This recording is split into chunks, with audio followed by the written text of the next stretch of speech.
Hey everybody, John Napolitano here with you at Stock Trading Pro. If you don't know who I am the options instructor here, and it is my life's work and my journey to make sure all of you are well educated and informed in the options markets, how to trade options properly, and how to do it in the right time. So the purpose of this video is twofold. Number one, to explain some of the stuff that we do here at Stock Trading Pro on the option side. For one, I have a step-by-step process that I will introduce you to. If you share and subscribe and like our channel, you'll learn a lot about it. Definitely check out our website, stocktradingpro.com, and you will learn quite a bit.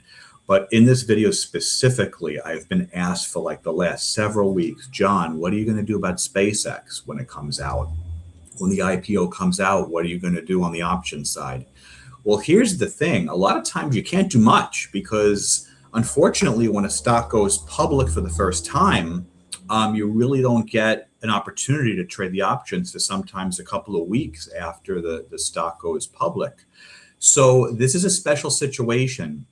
What I do in my personal trade plan is I talk a lot about how I have a step-by-step process for analyzing the markets and picking the different stocks that I want to trade.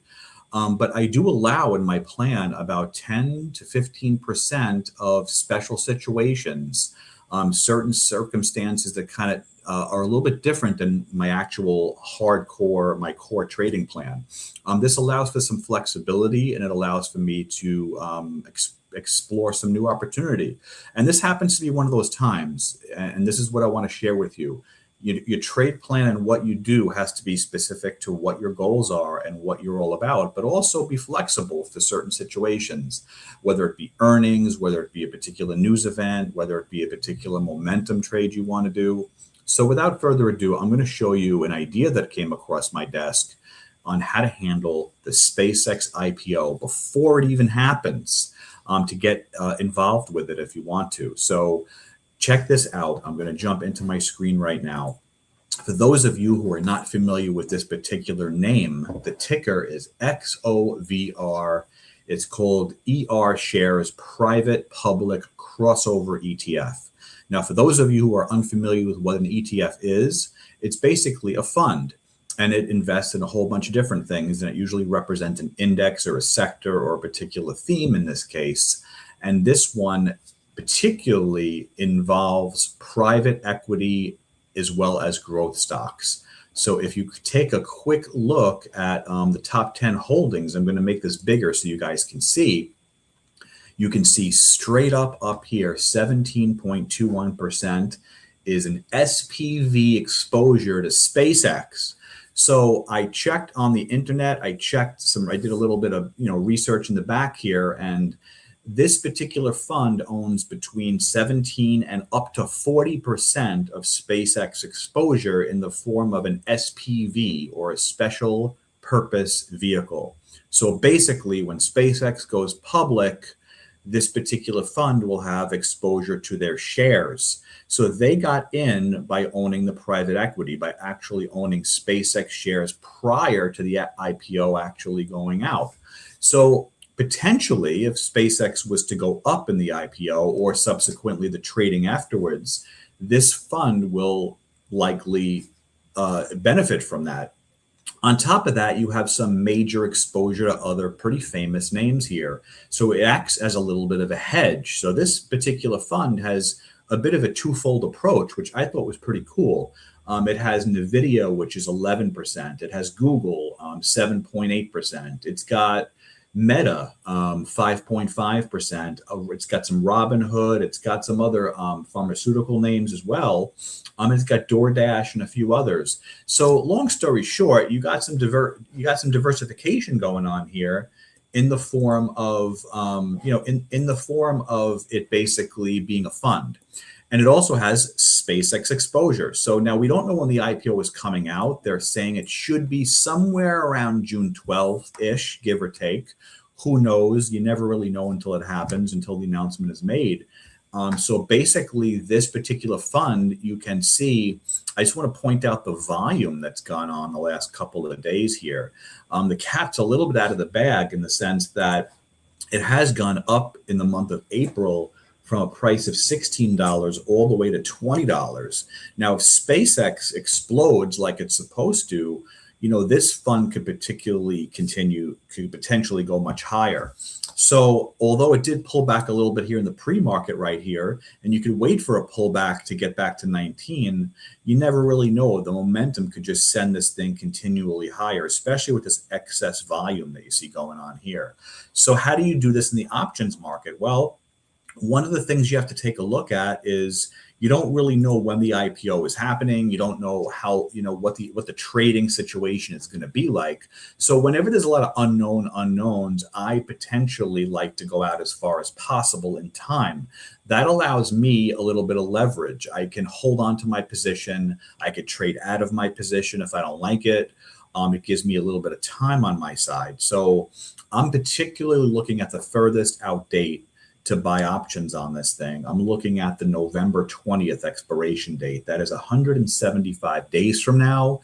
That allows me plenty of time to potentially benefit from the explosive move it might have. Or if things don't go the way I want, it gives me time to trade out of it as well. So that is one of the things I really like about this particular idea. So that is what I'm going to do. I'm going to go ahead and take a look at these $20 strike call options.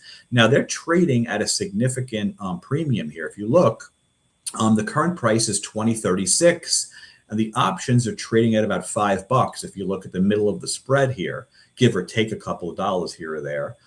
So the break even's $25. So there is obviously an expected move on this thing. The implied volatility is 84%. Now, this is very, very important. With an implied volatility of 84% and a break even of 25 when the stock is trading at 20, you got to do something a little bit different. You can't just buy straight calls on something like this. So one of the things I teach in my course, one of the things I teach our students in our community is how to put together trades properly for certain situations like this, as well as your everyday swing trading. So if you like videos like this, please like and subscribe this channel. Check out our website and see the education that we provide for our community. So let me jump into it with an example, and I'll show you specifically what we're going to do to handle this. As you can see, the implied volatility is 84%. So what you really need to do is sell something against your position. By doing that, you have two enemies against you when you buy a call option. Enemy number one is time, because your long call option will lose value every day in time decay. And enemy number two in this case, unfortunately, is volatility. Volatility could be your friend when it's low and you buy low and you sell high, obviously. But when volatility is already 84%, you got a little bit of a problem on your hands. Now, because it's an IPO, I definitely would still go long the call option as a speculative play. However, I need to sell some option against my call option in order to kind of suck up some of that volatility. So I'm going to go as far down the row as I can here to the 35 call options. They only offer 35s. Those are the furthest ones out I could think of. So let's take a look at this. My break even is 25, but I'm going all the way out to 35, thinking that if the IPO takes off and if NVIDIA and Facebook and Google continue to perform, this fund should do pretty well going into November. So what I'm going to go ahead and do is I'm going to do something called a vertical call spread. I'm going to go ahead and I'm going to buy that $20 call option for $5 or $500. But check out what I'm going to do. I'm going to do a vertical, and I'm going to sell the 35s against it. Now, when I do that, I want to show you the price. The mid price is about $3. So I'm going from, it's a little more than $3, but let's call it 310. I'm going to say I'm going to just move this to the middle of the spread here, 310. Now for 310, I'm going down from $500 down to $310. And what I'm giving up is anything above $35 on the upside. So I want to be very clear about what I'm giving up. So I'm going to show you on the chart. $35 is really, really far away. I got to draw the chart like really small here. I almost got to go to the weekly here. and try to draw this, but it's very difficult. Let me try to make this the best I can, as small as I can. Let's see. So 35 is all the way up here, guys. You can see 35 is here. So I'm kind of, I'm very bullish on this, obviously. I have all this room to make money, okay? That's a lot of room, from $20 all the way up to $35, okay? My break even is 25. So basically, I'm not really giving up much upside, is what I'm really trying to illustrate to you guys right now. Obviously, I would love SpaceX to go to the moon. I would love for it to go to infinity and beyond. But realistically speaking, I think $35 is a reasonable target all the way out to November.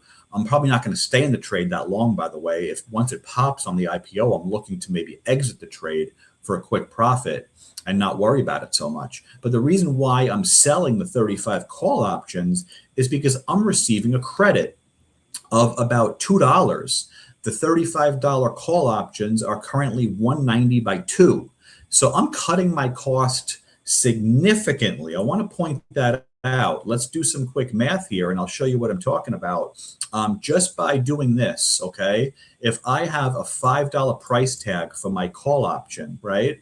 And basically I'm taking in a $1.90 credit divided by $5, I'm going down to $3, and I mentioned anywhere between $3.10 and $3.75. If you think about that for a second, if I take $1.90 divided by 500, you're talking about a 38% cost savings. That's a significant cost savings. And what I mean by that is, if I'm not paying $5, if I'm only paying $3, let's say, or $3.10, whatever it might be, once I get executed, that is a 30% reduction in the cost of my trade, okay? That eliminates my time decay, and that helps me eliminate some of the volatility pressure that I might have.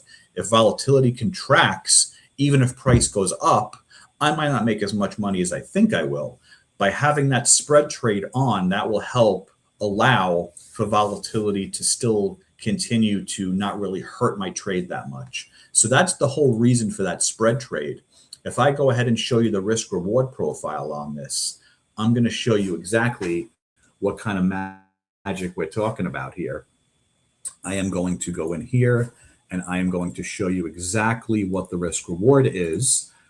Basically, when you're dealing with this type of trade, you're paying $310, and the reward, or the potential reward on something like this, is quite significant. You're talking about $1,190. So you're risking $300, which would be the maximum you could potentially lose, and you're looking to make almost 12. So it's about a 4-to-1 risk reward ratio. That's assuming you are willing to lose everything.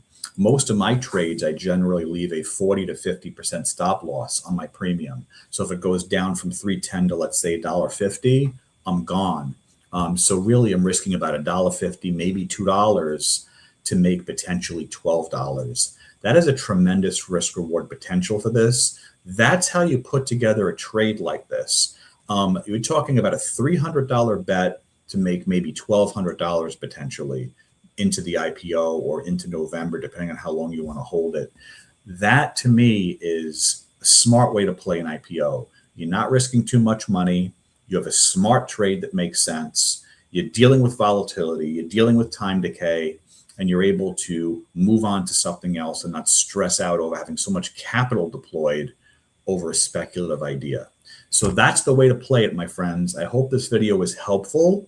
Like I said, feel free to like and subscribe to this channel. We are, the more people that join our community, the more videos and education we'll be able to produce. So have a wonderful day and happy trading. I'll talk to you guys and see you on the next one. Take care, everybody.